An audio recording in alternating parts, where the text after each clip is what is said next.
ജാതിയെക്കുറിച്ച് സംസാരിക്കുമ്പോൾ ജാതി വ്യത്യാസങ്ങളെക്കുറിച്ച് മാത്രമാണ് ചുരുക്കം ഒന്നോ രണ്ടോ പ്രാസംഗികരൊഴികെ മറ്റെല്ലാവരും സംസാരിക്കുന്നത്. സത്യത്തിൽ ജാതിയെക്കുറിച്ച് സംസാരിക്കുമ്പോൾ ജാതി വ്യത്യാസത്തെക്കുറിച്ചല്ല, പിന്നെ ജാതിയിൽ എന്താ സമത്വവും സാഹോദര്യം വല്ലതും ഉണ്ടോ? ജാതിയിൽ എന്താണ്? അതിൽ സമത്വവും സാഹോദര്യമൊന്നും ഇല്ല. ജാതി എന്ന ആ സംഗതി സങ്കല്പം തന്നെ അസമത്വമാണ്. ജാതിയുടെ മറ്റൊരു പേരാണ് അസമത്വം. അതുകൊണ്ട് വ്യത്യാസങ്ങളും അത് സൃഷ്ടിക്കുന്ന ഹിംസകളും പുറന്തള്ളൽ വ്യവസ്ഥകളും മാത്രമേ ജാതിക്കുള്ളൂ. ഈ പ്രസ്താവന വായിച്ചാൽ ഒരാൾക്ക് തോന്നുക ജാതിയിൽ വ്യത്യാസങ്ങൾ മാത്രം, എന്തൊക്കെയോ നല്ല ചില ഗുണങ്ങൾ ഉണ്ട് എന്ന് ചിലപ്പോൾ തോന്നിയേക്കാം. ഞാൻ വായിക്കുമ്പോൾ എനിക്കങ്ങനെ തോന്നുന്നുണ്ട്, എന്തോ ചില ഗുണങ്ങളൊക്കെ ജാതിക്കുണ്ട് എന്ന്. അത് എഴുതിയ ആളങ്ങനെ ഉദ്ദേശിച്ചിട്ടില്ലെങ്കിലും വായിക്കുമ്പോൾ നമ്മൾ അങ്ങനൊരു ഉദ്ദേശത്തിലേക്ക് എത്തും. 2, ജാതി വ്യവസ്ഥയെ കേവലം സാമൂഹികമായൊരു വിഭജനമായി മാത്രം കാണുമ്പോൾ ഇന്ത്യയിലെ ഉൽപ്പാദന ഉപാധികളുടെ വിതരണവുമായി അതിനുള്ള ബന്ധത്തെ എങ്ങനെ വിശദീകരിക്കാൻ കഴിയും? അത് ഏറെക്കുറെ രാവിലെ നാരായണമാഷ് വിശദമായി സംസാരിച്ചുകൊണ്ടിരിക്കുകയായിരുന്നു ഞാൻ വരുന്ന സമയത്ത്. ദേവസ്വം ബ്രഹ്മസ്വമായിട്ട് ഭൂമി എങ്ങനെയാണ് തിരിഞ്ഞത്? ബ്രാഹ്മണർക്ക് മാത്രമായിട്ട് ഈ കേരളത്തിലെ ഭൂമി, ക്ഷേത്രഭൂമിയും അല്ലാത്ത ഭൂമിയും ദേവസ്വമെന്നും ബ്രഹ്മസ്വമെന്നും നമ്പൂതിരിമാർക്ക് മാത്രമായിട്ട് എങ്ങനെ നിക്ഷിപ്തമായി തീർന്നു? ആധുനിക കാലത്ത് കോളനികളിൽ ദളിതർ മാത്രം വസിക്കുന്ന ഒരിടമായി കോളനികൾ മാറിത്തീർന്നത് എങ്ങനെയാണ്? ജാതിയാണ് അതിൻ്റെ അടിസ്ഥാനം. ഭൂപരിഷ്കരണം നടന്നു എന്ന് പറയുന്നു കേരളത്തിൽ. പക്ഷേ ഭൂപരിഷ്കരണം നടന്നു കഴിഞ്ഞു എന്ന് പറയപ്പെടുന്നൊരു കാലത്തും മായാപ്രമോദ് ഇവിടെ ഇരിപ്പുണ്ട്. മായാപ്രമോദിൻ്റെ PhD വിഷയം തന്നെ ഈ കോളനികളെ സംബന്ധിച്ചായിരുന്നു. ദളിത് കോളനികളെ കേന്ദ്രീകരിച്ചാണ് മായാപ്രമോദിൻ്റെ ഗവേഷണ പ്രബന്ധം. മായയുടെ ഗവേഷണം പറയുന്നത് എന്താണ്? ഈ 26,000 ദളിത് കോളനികൾ ഉണ്ടാകുന്നത് എങ്ങനെയാണ്? അത് ജാതിയുടെ ഉപോൽപ്പന്നമല്ല, ജാതിയുടെ ഉൽപ്പന്നമാണ് ഈ കോളനി എന്നുള്ള. ഭൂമിയാകട്ടെ, ധനമാകട്ടെ, വിഭവമാകട്ടെ, എല്ലാം ജാതിയുടെ അടിസ്ഥാനത്തിലാണ്. അതാണ് ഇപ്പം ഞാൻ ചോദിക്കുന്നു, കേരളത്തിലെ തിരുവിതാംകൂർ ദേവസ്വം ബോർഡിന് കീഴിലുള്ള അസിസ്റ്റൻ്റ് പ്രൊഫസർ തസ്തിക ഞാൻ പലതവണ ഉന്നയിച്ചു കഴിഞ്ഞു. അസിസ്റ്റൻ്റ് പ്രൊഫസർ തസ്തികയുടെ നോട്ടിഫിക്കേഷൻ പുറപ്പെടുവിച്ച് ഇൻ്റർവ്യൂവിന് വിളിക്കുമ്പോൾ കേരളത്തിലെ നായരും നമ്പൂതിരിയും മാത്രം അസിസ്റ്റൻ്റ് പ്രൊഫസറാകാൻ കാരണം എന്താ? NSSൻ്റെ കോളേജിൽ അസിസ്റ്റൻ്റ് പ്രൊഫസർമാരായിട്ട് നായർ മാത്രം വരുന്നത് എന്തുകൊണ്ടാണ്? ഇപ്പോൾ കേരളത്തിലെ ഏറ്റവും വലിയ നാസ്തികനാണ് രവീന്ദ്രൻ. രവീന്ദ്രൻ്റെ പങ്കാളി NSS കോളേജിലെ അധ്യാപികയാണ്. എല്ലാം ഹോമോസാപ്പിയനാണ്, മൊത്തം ആളുകൾ ഹോമോസാപ്പിയന്മാരാണ്. ഇപ്പം നമ്മളിവിടെ എല്ലാ മാനവ സമുദായം എന്നൊക്കെ പറഞ്ഞില്ല, പറയാൻ എളുപ്പമാണ്. മാനവ സമുദായം എന്നൊക്കെ പറഞ്ഞിട്ട് അധികാരത്തിൻ്റെ കാര്യം വരുമ്പോൾ സവർണർ മാത്രം മാനവരാവുകയും ബാക്കിയുള്ളവരൊക്കെ അങ്ങ് പുറത്ത് നിൽക്കുകയും ചെയ്യുന്ന മാനവൻ ഞങ്ങൾക്ക് വേണ്ട. ആ മാനവരെ ഞങ്ങൾക്ക് വേണ്ട. ഞങ്ങളങ്ങനെ പെട്ടെന്ന് ഇപ്പോൾ ഹോമോസാപ്പിയൻ ആകുന്നില്ല. ഞങ്ങൾക്ക് അധികാരവും രാഷ്ട്രീയ അധികാരവും വിഭവ പങ്കാളിത്തവും ഒക്കെ കിട്ടിയതിന് ശേഷം ഞങ്ങൾ ഹോമോസാപ്പിയൻ ആകുന്നതിനെ പറ്റി ആലോചിക്കാം. അതിനു മുമ്പ് പറ്റത്തില്ല. അതിനുള്ള ബന്ധത്തെ എങ്ങനെ വിശദീകരിക്കാൻ കഴിയുമെന്നാണ് ചോദ്യം. ഈ ബന്ധമാണ് ഇപ്പോൾ വിശദീകരിക്കപ്പെട്ടത്. എന്തുകൊണ്ട് കേരളം വളരെ പുരോഗമനപരമായ സ്റ്റേറ്റാണെന്നാണ് പറയുന്നത്. കേരളം രൂപീകരിക്കപ്പെട്ടതിന് ശേഷം കേരളത്തിൽ നിരവധി സർവകലാശാലകളുണ്ട്. ഈ സർവകലാശാലകളിൽ ഇത്രയും കാലത്തിൻ്റെ ചരിത്രത്തിൽ എത്ര ദളിത് വൈസ് ചാൻസലർമാരുണ്ടായിട്ടുണ്ട്? എന്താ ഉണ്ടാകാത്തത്? സുപ്രീം കോടതി രൂപീകരിക്കപ്പെട്ടിട്ട് എത്ര വർഷങ്ങളായി? സുപ്രീം കോടതിയിൽ ഇതുവരെയുള്ള ചരിത്രപ്രകാരം 272ഓളം ജഡ്ജിമാരുണ്ടായിട്ടുണ്ട് സുപ്രീം കോടതിയിൽ. അതിൽ 252 പേരും സവർണരാ. ഇതാ സവർണർ മാത്രമേ LLBക്കും LLMനും പോകുന്നുള്ളൂ. ബാക്കിയുള്ളവരൊക്കെ എന്തിനു പോകുന്നു? അവർ പഠിക്കാൻ പോകുന്നില്ലേ? സുപ്രീം കോടതി ചരിത്രത്തിൽ ഒന്നോ രണ്ടോ ആദിവാസിയെ ജഡ്ജി ആയിട്ടുള്ളത്. എന്താ ആദിവാസികളാരും പഠിക്കാത്തതുകൊണ്ടാണോ? അല്ല, അവരെയൊക്കെ പുറത്തു നിർത്തുന്ന ഒരു സമീപനം നമ്മുടെ സമൂഹം സ്വീകരിക്കുന്നുണ്ട് എന്നുള്ളതാണ്. അതാണ് ഈ ഭൂമിയും ധനവും വിഭവങ്ങളും തമ്മിലുള്ള ബന്ധം എന്ന് പറയുന്നത്. നോക്കൂ, കേരളത്തിൽ ഹരിതകർമ്മസേനയുണ്ട്, എല്ലാവർക്കും അറിയാം. ഹരിതകർമ്മസേനയെ പ്രവർത്തിക്കുന്നവരാരാ കൂടുതലും? നമ്മൾ പറയണം. ഹരിതകർമ്മസേനയാണല്ലോ കേരളം മുഴുവൻ ഈ പ്ലാസ്റ്റിക്കിൽ നിന്നും വിമുക്തമാക്കി കേരളത്തെ പരിശുദ്ധമായിട്ട് കൊണ്ടു നടക്കുന്നത്. ആ പരിശുദ്ധിയുടെ പിന്നിൽ പ്രവർത്തിക്കുന്ന ജാതിയാണ്. കാരണം ഈ അടിത്തട്ട് സമൂഹത്തിൽപ്പെട്ടവർ അതിൽ കൂടുതലും. ഇങ്ങനെ ഓരോ കാര്യങ്ങളെടുത്ത് പരിശോധിക്കണം. അപ്പോൾ നമുക്ക് വ്യക്തമാകും എങ്ങനെയാണ് വിഭവവും ഭൂമിയും ധനവും ഒക്കെ ആഴത്തിൽ ബന്ധപ്പെട്ടിരിക്കുന്നത്. കേരളത്തിൽ എയ്ഡഡ് വിദ്യാഭ്യാസ സ്ഥാപനങ്ങളുണ്ട്. ഈ വിദ്യാഭ്യാസ സ്ഥാപനങ്ങളിലെ പൊതുപണം ഒഴുകുന്ന മേഖലയാണ് വിദ്യാഭ്യാസ സ്ഥാപനങ്ങളെല്ലാം. എയ്ഡഡ് വിദ്യാഭ്യാസ സ്ഥാപനങ്ങളെ സംബന്ധിച്ച പഠനങ്ങൾ തെളിയിക്കുന്നത് എന്താണ്? ദളിതരുടെ പ്രാതിനിധ്യം വട്ടപൂജ്യമാണെന്നാണ് തെളിയിക്കുന്നത്. വട്ടപൂജ്യമാണ്. എന്തുകൊണ്ടാണ് ഇങ്ങനെ സംഭവിക്കുന്നത്? വിഭവം ചില പ്രത്യേക സമുദായങ്ങൾ കുത്തകയാക്കി വെച്ചിരിക്കുന്നു. മന്ത്രിസഭ എടുക്കാം. മന്ത്രിസഭ എടുത്ത് പരിശോധിക്കണം.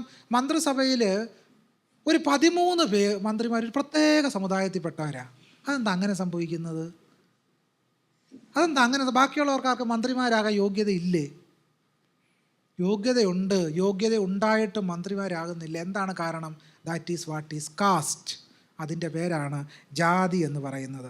ഉയർന്ന ജാതിക്കാർക്ക് ചരിത്രപരമായി ലഭിച്ച സാമ്പത്തിക മേധാവിത്വത്തെ ജാതിയുടെ ഒരു ഉപോൽപ്പന്നമായി മാത്രം കാണാൻ കഴിയുമോ എന്നാ ചോദ്യം. തീർച്ചയായും അത് ജാതിയുടെ ഉപോൽപ്പന്നമല്ല, ജാതിയുടെ ഉൽപ്പന്നം തന്നെ. അതുകൊണ്ടാണ് NSSൻ്റെ കോളേജിൽ NSSകാർ മാത്രം പ്രൊഫസർമാരായിട്ട് വരുന്നത്. വേറെ ആരും വരാത്തത് കൊണ്ടാണ്. സാഹിത്യ അക്കാദമിയുടെ അധ്യക്ഷനായിട്ട് ചില ആളുകൾ മാത്രം വരുന്നത് എന്തുകൊണ്ടാണ്? മറ്റാളുകൾ വരാത്തത് എന്താണ്? സാഹിത്യ അക്കാദമിയുടെ ലൈബ്രറിക്ക് പേരിടുമ്പോൾ ലളിതാംബിക അന്തർജനത്തിൻ്റെ പേര് മാത്രം ഇടാൻ തേടുന്നത് എന്തുകൊണ്ടാണ്? അവരുടെ എഴുത്തുകളെല്ലാം ബഹുമാനിച്ചുകൊണ്ട് തന്നെ ചോദിക്കുന്നത്. പണ്ഡിറ്റ് കറുപ്പൻ്റെ ഒരു ഫോട്ടോ ഉൾപ്പെടുത്താൻ ഇവിടെ UT പ്രേംനാഥിനെ പോലെയുള്ള ആളുകൾ വർഷങ്ങളായിട്ട് ശംഭൂകം തപസ്യ എന്നുള്ള തപസ്യ ചെയ്യുക. പണ്ഡിറ്റ് കറുപ്പൻ്റെ ഫോട്ടോ ഒന്ന് സാഹിത്യ അക്കാദമിക്കകത്ത് വെക്കണേ. പക്ഷേ ചില പേരുകളിടാൻ, ചില ഫോട്ടോ വെക്കാൻ ആരുടെ നിർദ്ദേശം വേണ്ട, സ്വാഭാവികമായിട്ട് അവിടെ ചെന്നങ്ങ് ഇരിക്കുക. ഇതിൻ്റെ പേരാണ് ജാതി എന്ന് പറയുന്നത്. അതുകൊണ്ട് ഉപോൽപ്പന്നമല്ല, ഉൽപ്പന്നം തന്നെ. ദളിതരും പിന്നോക്ക വിഭാഗക്കാരും നൂറ്റാണ്ടുകളായി അനുഭവിച്ച ചൂഷണത്തെ, അതായത് കൂലിയില്ലാത്ത തൊഴിൽ, ഭൂമിയില്ലാത്ത അവസ്ഥ തുടങ്ങിയവയെ കേവലം ജാതിപരമായ വിവേചനമായി മാത്രം കാണുമ്പോൾ അതിന് ഒരു വർഗപരമായ ചൂഷണത്തിൻ്റെ കൂടി സ്വഭാവങ്ങളുണ്ടെന്ന് സമ്മതിക്കുമോ? സമ്മതിക്കില്ല എന്ന് പറയാൻ കാരണം ഇത് വളരെ കൃത്യമായ ജാതി വിവേചനമാണ് എന്നുള്ളത് കൊണ്ടാണ്. എന്ത് വർഗചൂഷണം? വർഗചൂഷണമാണെങ്കിൽ തൊഴിലാളികളെന്ന് പറയുന്ന വർഗം മുഴുവൻ ഈ ചൂഷണം അനുഭവിക്കണ്ടേ? ബോംബെയിൽ ഈ പറയുന്ന മിൽ തൊഴിലാളികൾ ദുരിതം അനുഭവിച്ച സമയത്ത് നൂൽക്കുന്ന ഘട്ടത്തിൽ ദളിതരെ മാത്രം മാറ്റി നിർത്തിയത് എന്തുകൊണ്ടാണ്? ബാക്കിയുള്ള തൊഴിലാളികൾക്കൊന്നും ഈ പ്രശ്നം ഇല്ലായിരുന്നല്ലോ. എന്തുകൊണ്ടാണ് ദളിതരെ മാത്രം മാറ്റി നിർത്തിയത്? അതുപോലെ തന്നെ മാൻഹോളുകളിൽ എല്ലാ തൊഴിലാളികളും കുടുങ്ങുന്നില്ലല്ലോ. ഉണ്ടോ? ചില പ്രത്യേക സമുദായത്തിൽപ്പെട്ട തൊഴിലാളികൾ മാത്രമാണല്ലോ മാൻഹോളുകളിൽ കുടുങ്ങിപ്പോകുന്നത്. അതെന്തുകൊണ്ടാണ്? അവിടെ വർഗമില്ലാത്തത്? നമുക്ക് ചന്ദ്രനിലേക്ക് പേടകം അയക്കാം. മാൻഹോളിൽ ഇറക്കുന്നൊരു യന്ത്രം കണ്ടുപിടിക്കാത്തത് എന്താ കണ്ടുപിടിക്കാത്തത്? കണ്ടുപിടിക്കാൻ ഇവിടെ ശാസ്ത്രജ്ഞന്മാർക്ക് കഴിയാത്തതുകൊണ്ടാണോ? അല്ല, കഴിവുണ്ട്, പക്ഷെ കണ്ടുപിടിക്കില്ല. മാൻഹോളുകളിൽ പോയി ചാകാൻ വിധിക്കപ്പെട്ടവർ മാൻഹോളുകളിൽ പോയി ചാകട്ടെ എന്നാണ് കരുതുന്നത്. അതുകൊണ്ട് ഇത് വർഗമെന്ന് പറഞ്ഞ് നമ്മളിനി പറ്റിക്കാൻ നോക്കണ്ട. വർഗമല്ല, ജാതി തന്നെ അതിശക്തമായിട്ട് പ്രവർത്തിച്ചുകൊണ്ടിരിക്കുന്നത്. വർഗത്തിലേക്കൊന്ന് വരണ്ടേ? വർഗത്തിലേക്ക് വരുന്നു എന്നുള്ളതിന് തെളിവെന്താ? വർഗത്തിലേക്ക് വരുമ്പോൾ നിങ്ങൾ തിരുവിതാംകൂർ ദേവസ്വം ബോർഡിൻ്റെ അസിസ്റ്റൻ്റ് പ്രൊഫസർ തസ്തികയുടെ ഇൻ്റർവ്യൂവിനിരിക്കുമ്പോൾ ദളിതരെയും ആദിവാസികളെയും ഉൾക്കൊള്ളുന്ന ഒരു സമീപനവും ഒക്കെ സ്വീകരിക്കുമ്പോൾ മാത്രമേ വർഗബോധം ഉണ്ടാകത്തുള്ളൂ. അല്ലെങ്കിൽ വർഗബോധം ഉണ്ടാകത്തില്ല. പട്ടികജാതി ക്ഷേമ സമിതി, ആദിവാസി ക്ഷേമ സമിതി എല്ലാം ഉണ്ട്. എന്നിട്ട് നമ്മൾ വർഗമാണെന്നാണ് പറയുന്നത്. വർഗമാണെങ്കിൽ പിന്നെ പട്ടികജാതി ക്ഷേമ സമിതിയുടെ ആവശ്യമുണ്ടോ? ആദിവാസി ക്ഷേമ സമിതിയുടെ ആവശ്യമുണ്ടോ? വർഗമാണെങ്കിൽ വർഗത്തെക്കാൾ ഉപരിയായി ജാതി ഇന്ത്യയിൽ പ്രവർത്തിച്ചുകൊണ്ടിരിക്കുകയാണെന്നുള്ളത് കൊണ്ടാണ് പട്ടികജാതി ക്ഷേമ സമിതി ഉണ്ടാകേണ്ടി വരുന്നത്, ആദിവാസി ക്ഷേമ സമിതി ഉണ്ടാകേണ്ടി വരുന്നത്. അതുകൊണ്ടാണ് എന്നുള്ളതാണ്. ഇനിയും ഇതുമായി ബന്ധപ്പെട്ട് ഈ സാമ്പത്തിക ചൂഷണത്തെ അവഗണിച്ച് ജാതിയെ മാത്രം പഠിക്കുന്നത് അപൂർണമായൊരു വിശകലനമല്ലേ? അല്ല, പൂർണ്ണമായ വിശകലനമാണ്, പരിപൂർണമായ വിശകലനമാണ്. അത് പറയാൻ കാരണം വർഗത്തെ സംബന്ധിച്ചുള്ളൊരു ചരിത്ര ഘട്ടത്തിലേക്ക് കടക്കണമെങ്കിൽ എന്ത് വേണം? ഞാൻ EMS നമ്പൂതിരിപ്പാട് എഴുതിയ പുസ്തകത്തെ സംബന്ധിച്ച് സൂചിപ്പിച്ചു. കേരളം മലയാളികളുടെ മാതൃഭൂമിയാണ്. പക്ഷെ മലയാളി ഉണ്ടോ? മലയാളി എന്ന് പറഞ്ഞൊരു പ്രശ്നം, ഒരു സംവർഗം സൃഷ്ടിക്കപ്പെട്ടിട്ടുണ്ടെങ്കിലല്ലേ മലയാളി എന്ന് പറയുന്നൊരു വർഗത്തെപ്പറ്റി നമുക്ക് ചിന്തിക്കാൻ കഴിയത്തുള്ളൂ. പക്ഷെ മലയാളി എന്ന് പറയുന്നൊരു വർഗം നിലവിലില്ല. ഗുരു പറഞ്ഞത് എന്താണ്? മനുഷ്യാണ മനുഷ്യത്വം ജാതിർഗോത്വം ഗവാം യഥാ ന ബ്രാഹ്മണാതിരസ്യൈവം ഹാ തത്വം വേത്തി കോപിന എന്ന് ഗുരു എഴുതി. എന്താണ് മനുഷ്യനെന്ന് പറയുന്ന വർഗം സംബന്ധിച്ച് ഗുരുവിന് ബോധ്യമില്ലാത്തതുകൊണ്ടാണോ? അല്ല, മനുഷ്യവർഗത്തെ സംബന്ധിച്ച് ഉന്നതമായ കാഴ്ചപ്പാടുകൾ ഗുരുവിനുണ്ടായിരുന്നു.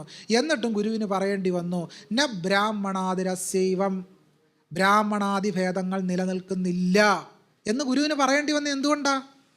കണ്ണ് തുറന്ന് നോക്കുമ്പോൾ കാണുന്നത് പുള്ളി ജാതിയാണ്. ഗുരു കണ്ണ് തുറന്ന് നോക്കിയപ്പോൾ കാണുന്നത് ജാതിയാണ്. പുണർന്നു വെറും എല്ലാം ഒരിനമാം എന്ന് ഗുരുവിന് പറയേണ്ടി വന്നത് എന്തുകൊണ്ടാണ്? പുള്ളി കണ്ണ് തുറന്ന് നോക്കുമ്പോൾ കാണുന്ന ജാതിയാണ്. കണ്ണ് തുറന്നു പോലും നോക്കണ്ട. ആ രീതിയിൽ ജാതി ഹിംസാത്മകമായി നമ്മുടെ സമൂഹത്തിൽ നിലനിൽക്കുന്നത് കൊണ്ട്, ജാതി അഡ്രസ്സ് ചെയ്തുകൊണ്ട് മാത്രമേ നമ്മുടെ സമൂഹത്തെ വിമോചനാത്മകമായൊരു ജനാധിപത്യ ഭാവനയിലേക്ക് ഉണർത്താൻ കഴിയൂ. അതുകൊണ്ട് സഹോദരൻ ഇപ്പം പറഞ്ഞു, ഇന്ത്യൻ വർഗീയതയുടെ അടിസ്ഥാനം എന്താണ്? ജാതിയാണെന്നാണ് സഹോദരൻ ഇപ്പം പറഞ്ഞു. വർഗീയതയുടെ അടിസ്ഥാനം ജാതിയാണ്. അതുകൊണ്ട് ഇന്ത്യയിൽ വർഗീയതയെ തകർക്കണമെങ്കിൽ എന്ത് വേണം? ജാതിയെ തകർക്കണം. തന്നെ കാണാൻ വന്ന അംബേദ്കറിൻ്റെ അനുയായികളായ ഗെയ്ക്വാഡിനോടും സംഘത്തിനോടും സഹോദരൻ ഇപ്പം പറഞ്ഞത്, ജാതിയെ ഇല്ലാതാക്കാനുള്ള ഏറ്റവും വലിയ പോംവഴി ലിക്വിഡേറ്റ് ഹിന്ദുയിസം, ഹിന്ദുയിസത്തെ സമാപ്തീകരിക്കണം എന്നുള്ളതാണ്. മറ്റൊരു ഇതിൻ്റെ ഭാഗമായ ചോദ്യം, ജാതിയുടെ പേരിൽ മാത്രം പിന്നോക്ക ദളിത് ന്യൂനപക്ഷ പ്രസ്ഥാനങ്ങൾ രൂപീകരിക്കപ്പെടുമ്പോൾ ഈ വിഭാഗങ്ങളിലെ സാധാരണക്കാർ അനുഭവിക്കുന്ന സാമ്പത്തിക ചൂഷണം മനസ്സിലാക്കുന്ന മറ്റ് വിഭാഗങ്ങളിലെ സാധാരണക്കാരുമായി ഒരു വർഗപരമായ ഐക്യം ഉണ്ടാക്കുന്നത് എങ്ങനെയാണ്? വർഗപരമായ ഐക്യം ഉണ്ടാക്കുന്നത് എങ്ങനെയാണ് എന്ന് ചിന്തിച്ചതിൻ്റെ ഫലമായിട്ടാണല്ലോ EWS സംവരണം വന്നത്. പാവങ്ങൾ എന്ന് പറയുന്ന സംവർഗം നിങ്ങൾ അംഗീകരിച്ചിരുന്നുവെങ്കിൽ എന്തുകൊണ്ട് നിങ്ങൾ സവർണർക്ക് മാത്രമായി സംവരണം കൊടുത്തു? എല്ലാ പാവങ്ങളെ എന്തുകൊണ്ട് സ്വീകരിച്ചില്ല, അംഗീകരിച്ചില്ല? ഇന്ത്യയിലെ മുഴുവൻ പാവങ്ങൾക്കും കൊടുക്കണ്ടായിരുന്നോ സാമ്പത്തിക സംവരണം? കൊടുക്കണോ വേണ്ടയോ? നമ്മളങ്ങ് വിശാല വർഗമാണ് പാവങ്ങൾ എന്ന് പറയുന്ന സംവർഗം. അങ്ങനെ പാവങ്ങൾ എന്ന് പറയുന്ന സംവർഗത്തെ പറ്റി നിങ്ങൾക്ക് ബോധ്യമുണ്ടെങ്കിൽ നിങ്ങൾ എന്തിനാണ് EWS സംവരണം പാസ്സാക്കിയത്? മറുപടി പറയണം. അപ്പം ഞാൻ എൻ്റെ മറുപടി പറയാം. അപ്പോൾ സിദ്ധാന്തപരമായിട്ട് ദളിതരും പിന്നോക്കക്കാരും ഒക്കെ ദേണ്ട സംഘടിക്കുന്നേ എന്ന് നിലവിളിയാണ് കാണുന്നത്. അയ്യോ അവർ സംഘടിക്കുന്നേ എന്ന നിലവിളിയാണ്. ഗുരു പറഞ്ഞത് എന്താണ്? ഗുരു പറഞ്ഞത് സംഘടിക്കണം, ശക്തരാകണമെന്നാണ് ഗുരു പറഞ്ഞത്. അല്ലാതെ കൈയും കെട്ടി ഞങ്ങളെല്ലാം ഒരു വർഗമാണെന്നും പറഞ്ഞിരിക്കാൻ ഗുരു പഠിപ്പിച്ചില്ല. ഗുരു പഠിപ്പിച്ചു സംഘടിക്കുക, ശക്തരാകുക. കാരണം അദ്ദേഹം നോക്കിയപ്പോൾ കാണുന്നത് എന്താണ്? ഈ സവർണരെല്ലാം ഹിംസാത്മകമായി സംഘടിച്ച് അയിത്ത ജനതയായി കരുതപ്പെട്ട അവർണ ബഹുജന സമുദായങ്ങളെ പുറന്തള്ളുന്ന കാഴ്ച കണ്ടിട്ടാണ് ഗുരു പറഞ്ഞത്, നിങ്ങൾ ഒറ്റയ്ക്ക് നടന്നിട്ട് കാര്യമില്ല, സംഘടിക്കുക മക്കളെ, സംഘടിക്കുക, ശക്തരാകുക എന്ന് ഗുരു ഉദ്ബോധിപ്പിച്ചു. കേരള സമൂഹത്തിൻ്റെ ഒരു നവോത്ഥാന ചരിത്രം പരിശോധിച്ച് നമുക്ക് എന്ത് കാണാം? ഈ സംഘടന ഉണ്ടാക്കുകയാണ്. ഈ സംഘടനയുടെ സ്വഭാവം എന്തായിരുന്നു?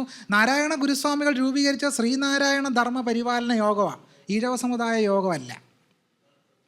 എന്താണ് അയ്യങ്കാളി സൃഷ്ടിച്ചത്? സാധുജന പരിപാലന സംഘമാണ്. സാധുജനം എന്ന് പറയുന്ന സംവർഗം. പൊയ്കേലപ്പച്ചൻ സൃഷ്ടിച്ചത് എന്താണ്? പ്രത്യക്ഷ രക്ഷാ ദൈവ സഭ. ഇതെല്ലാം വിമോചനാത്മകമാണ്. എന്നിട്ടും പറയുന്നത് എന്തെല്ലാം സ്വത്വവാദമാണെന്നാണ് പറയുന്നത്. അവരുടെ പേരുകളിലൊന്നുമില്ല. പ്രത്യക്ഷ രക്ഷാ ദൈവസഭയും സാധുജന പരിപാലന സംഘവും ശ്രീനാരായണ ധർമ്മ പരിപാലന യോഗവും എല്ലാം ഉണ്ടാക്കിയിട്ടും ആ പ്രസ്ഥാനങ്ങളെല്ലാം സ്വത്വവാദ സംഘടനകളാണ്. പക്ഷേ യോഗക്ഷേമ സഭയെപ്പറ്റി, NSSനെ പറ്റി ഇത്തരം ഒരു അഭിപ്രായം ആർക്കും ഇല്ല. അതൊക്കെ വിമോചനാത്മകമായ സംഘടനകളാണ്. ഇതുമാത്രം എന്ന് പറഞ്ഞാൽ എന്താണ്? വിമോചന സമരത്തിൻ്റെ മുദ്രാവാക്യം എന്തായിരുന്നു? വിമോചന സമരത്തിൻ്റെ മുദ്രാവാക്യം ഗൗരിച്ചേത്തി പുല്ലി എത്താൻ പോകട്ടെ എന്നും മറ്റുള്ളവരെല്ലാം പാളെ കഞ്ഞി കുടിക്കട്ടെ എന്ന് പറയുന്ന മുദ്രാവാക്യം ഉണ്ടായിരുന്നല്ലോ വിമോചന സമരത്തിൻ്റെ. അതേ മുദ്രാവാക്യമാണ് ഇത്തരം സിദ്ധാന്തങ്ങളുടെ ആശയാവലി. എന്ന് പറഞ്ഞാൽ അവർണർ ഒരിക്കലും അധികാരത്തിലെത്തരുത്, അവർണർക്ക് രാഷ്ട്രീയ അധികാരം കൊടുക്കാതിരിക്കുന്നതിന് വേണ്ടിയുള്ള സൂത്രശാലികളായ സവർണ പ്രത്യയശാസ്ത്ര വക്താക്കളാണ് ദേണ്ട മുസ്ലിങ്ങളും ദളിതരും ഒക്കെ സംഘടിക്കുന്നതെന്ന് കരഞ്ഞു വിഴിഞ്ഞ് നടക്കുന്നത്. ദളിതരും മുസ്ലിങ്ങളും ഒന്നും ഈ വലയിൽ വീണു പോയാൽ നിങ്ങൾക്ക് രക്ഷയില്ലാതാകുമെന്ന് മാത്രമേ എനിക്ക് പറയാനുള്ളൂ. ജാതിയെയും വർഗത്തെയും വേർതിരിച്ച് കാണുന്നത് ചൂഷണത്തിനെതിരെയുള്ള പോരാട്ടത്തെ ദുർബലമാക്കില്ലേ? ഒട്ടും ദുർബലമാകത്തില്ല, ബലപ്പെടത്തേ ഉള്ളൂ. കാരണം അംബേദ്കർ എഴുതിയ പുസ്തകത്തിൻ്റെ പേര് അനിഹിലേഷൻ ഓഫ് കാസ്റ്റ് എന്നാണ്. അനിഹിലേഷൻ ഓഫ് കാസ്റ്റ് എന്നാണ്. അതുകൊണ്ട് നമുക്ക് വർഗത്തിനെതിരെ പോരാടണമെങ്കിൽ ഒരു വർഗം വേണ്ടേന്നാണ് ഞാൻ ചോദിക്കുന്നത്. നിങ്ങൾ തൊഴിലാളികൾ എന്ന് പറയുമ്പോൾ ദുരിതം അനുഭവിക്കുന്നത് മുഴുവൻ ഈ പാർശ്വവൽക്കരിക്കപ്പെട്ട ആളുകൾ. അതുകൊണ്ട് നമുക്കാദ്യം ഒരു വർഗമായി മാറാം. വർഗമായി മാറണമെങ്കിൽ എന്ത് വേണം? നിങ്ങൾ EWS സംവരണം നിർത്തലാക്കി നമുക്ക് വർഗമായി മാറാം. അങ്ങനെ മാത്രമേ വർഗമാകത്തുള്ളൂ. അല്ല സിദ്ധാന്തം പുസ്തകത്തിലും പ്രവൃത്തിയിൽ സവർണ താല്പര്യങ്ങളുമായിട്ട് നടക്കുന്നതിൻ്റെ പേര് അംബേദ്കർ പറഞ്ഞ തത്വമസിയ. ഒരു കയ്യിൽ തത്വമസയും മറു കയ്യിൽ ജാതി വ്യവസ്ഥയും കൊണ്ടു നടക്കുന്നതിൻ്റെ പേര് ബുദ്ധിശൂന്യത എന്നാണ്. നന്ദി, നമസ്കാരം.